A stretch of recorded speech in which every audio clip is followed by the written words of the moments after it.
yours. It's the beginning, just like the kernel of corn that you put into the ground is the beginning of that big plant that will produce ears of corn. This vibrational reality is that for you. But if you are humanly natured, if you are enamored by seeing, hearing, smelling, tasting, touching, if you are not remembering that you are a vibrational creator, then you might be still standing over here in the discomfort of the money not being here yet. It hasn't manifested, and so you're holding your attention so much on what is and having knee-jerk reactions to that. So you're holding yourself vibrationally in a different place than where your abundance is, which means you cannot be doing that and be in step 3, which is the receiving mode, at the same time, any more than you could set your radio dial on one channel and hear what's being broadcast on another. The frequencies have to match up. So you've asked for and have created a vibrational reality. You have a vibrational abundance that is really beyond our ability to describe it to you. But if it isn't in your bank account yet, if it isn't flowing through your experience, it means that you are vibrationally in a different place. And it's easy to understand why, isn't it? Because when you're looking for something that you cannot see, when the bank does not acknowledge that the money is there. So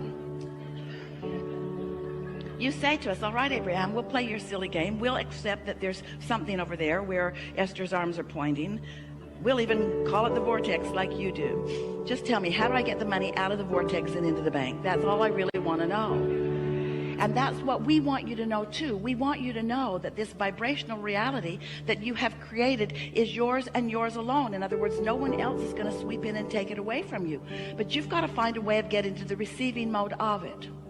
So if you've been listening to us for a while, we've been telling you all kinds of suggestions about how you might do a better job of getting into the receiving mode. But what so often happens to you is that you have a knee-jerk response to something, and then you do a process, something that we've offered or someone else has, that makes you feel a little better for a moment. But you don't often really get to that place of knowing that what you're asking for is really real and is really yours and is really coming. Because there's something so objective about looking where something isn't that makes it feel odd to talk about it as it is.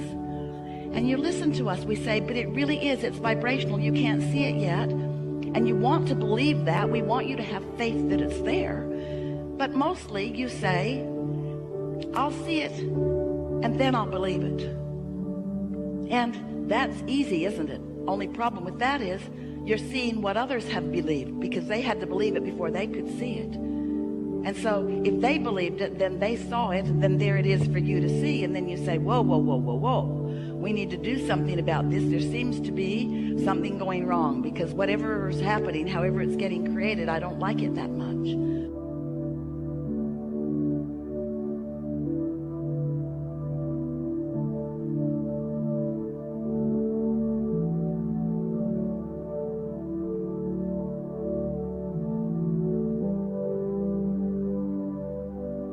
And we want you to understand that you get to modify it for yourself all day, every day. And that the energy that creates worlds is backing you up in support. So, you want more money. And let's say for right now, there isn't enough for you. You don't have access to it. It's not ready for you to spend. And when we say you can spend your vibrational currency, you say, Abraham, go talk to someone else. Vibrational currency is not what I really need right now. I need currency, not vibrational currency. I need currency. And we say, and therein lies your problem, because your need for the currency you don't have will keep you from resonating with the currency that you do have. And until you begin to resonate with the currency that you do have, it can't become bigger. In other words, these thoughts cannot turn to things. Have you been hearing us talking about turning thoughts to things? You got to wonder how things happen. Where does the economy come from? There are not pipelines from other planets piping in resources. You're turning thoughts to things. That's what the expansion of all of this is about. And so when you accept that you are turning thoughts to things, if you could just hear us, believe us, know what we mean when we say, oh, the vibrations that you have created, the basis of all of the tangible things and experiences that you desire, the basis is so expansive and so deep and lucrative and based in all that is good, that if you could just begin to get a whiff of it, and you could just hold yourself within range of that vibrational frequency, then those vibrations, which you can't see or hear or smell or taste or touch, you can't even make a thought out of them in the early stages.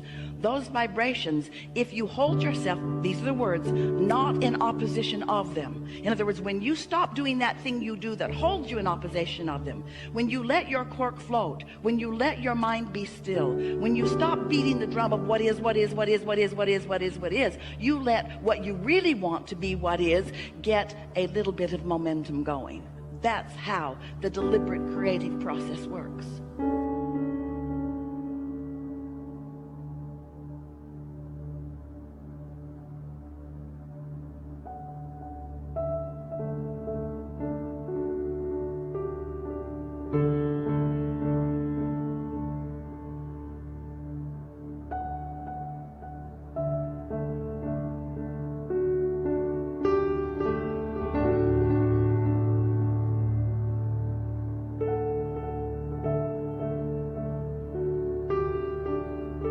But what that requires is that you have to find a new starting place. We were watching Esther the other day. She was having an experience with someone that she really cares a lot about, who was having response to her. They were having a sort of responses with each other that was not pleasing either one of them. And no matter how hard Esther tried to find the right words, she could not find the right words, partly because she was not purely in the receptive mode, and absolutely because the person she was talking to was not in the receiving mode.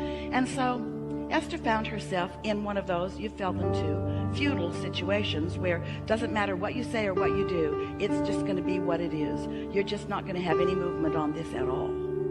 And so then, once the conversation ended, now Esther is still trying to think about it, but still getting no movement about it. No movement. In a sort of rut. You ever find yourself in a rut? So something's gone wrong. You don't want it to be wrong. You try to pivot. Abraham said, pivot. Pivot. When you know what you don't want, think about what you do want. But there's something so tangled in your vibration right now about what you don't want, that even when you try to think about what you do want, it's in defiance of what you don't want. In other words, it's all tangled in there together. You just can't get there from there. So Esther got out, Ask and It Is Given. Her favorite book.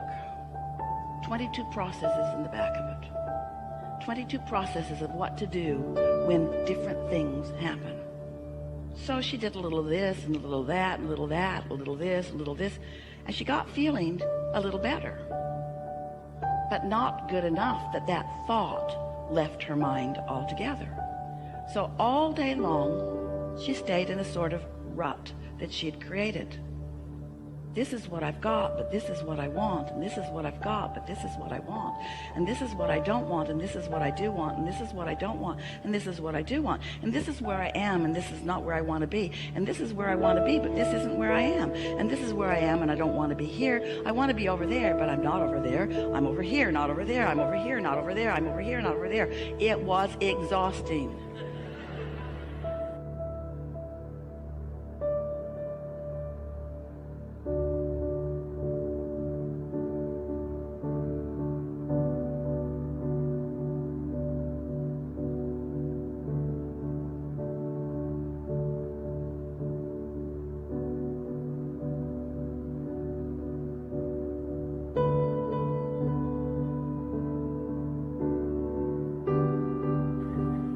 No movement whatsoever. How often do you stay right there relative to your money, relative to some specific relationship, relative to your employment or lack of it? It's so easy to think you're doing the work, to mean to be doing the work, to want to do the work, to want to feel better, and then worse, and then better, and then worse, and then better, and then worse. So what happens? Oh, friends, you've come so far because there was a time when you felt worse and a little better and worse and a little better. And so instead of really wanting this and being over there, you've closed that gap. In many cases, you do feel so much better. But you are powerful creators, and just feeling sort of kind of better every now and again isn't the answer to the deliberate creation that you are about. You are often in a sort of vibrational rut where you have brought yourself to a place of feeling better, and then next time you turn the corner, something else happens and you start that reactive process all over again. And then you come to us and you say, Abraham, I'm really getting this. I'm getting so much better at this. I'm better in this than I've ever been, but those people at work are so negative. If I could just rid myself of all of the other inhabitants of the planet, I could just enjoy it by myself so much. So we wipe everybody else off the planet. 3 days later, you're complaining about loneliness. We know you. We know you. Where am I going to eat? All of the people are gone.